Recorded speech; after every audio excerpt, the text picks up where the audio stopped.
अपने व्यवहार से ही मिलता सवाल का जवाब। एक दार्शनिक समस्याओं के अत्यंत सटीक समाधान बताते थे। एक बार उनके पास एक सेनापति पहुंचा और स्वर्ग नर्क के विषय में जानकारी चाहिए।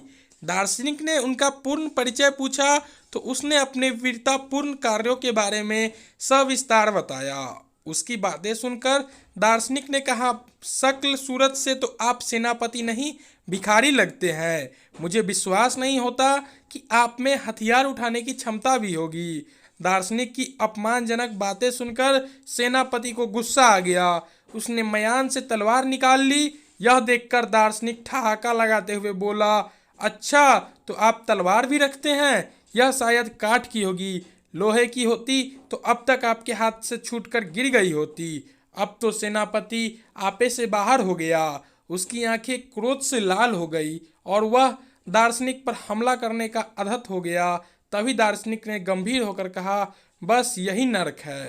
क्रोध में उन्मत्त होकर आपने अपना विवेक खो दिया और मेरी हत्या करने का तत्पर हो गए।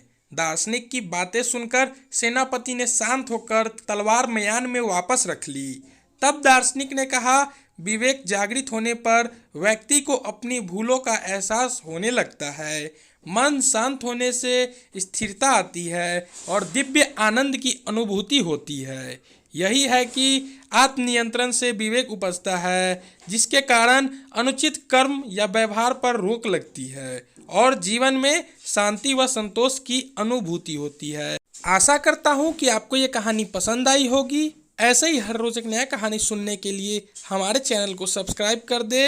और इस कहानी से हमें यही सीख मिलती है कि हमें क्रोध पे अपने काबू रखना चाहिए। और आप इस कहानी के बारे में क्या कहना चाहते हैं हमें कमेंट में ज़रूर बताएं। तब तक के लिए जय हिंद।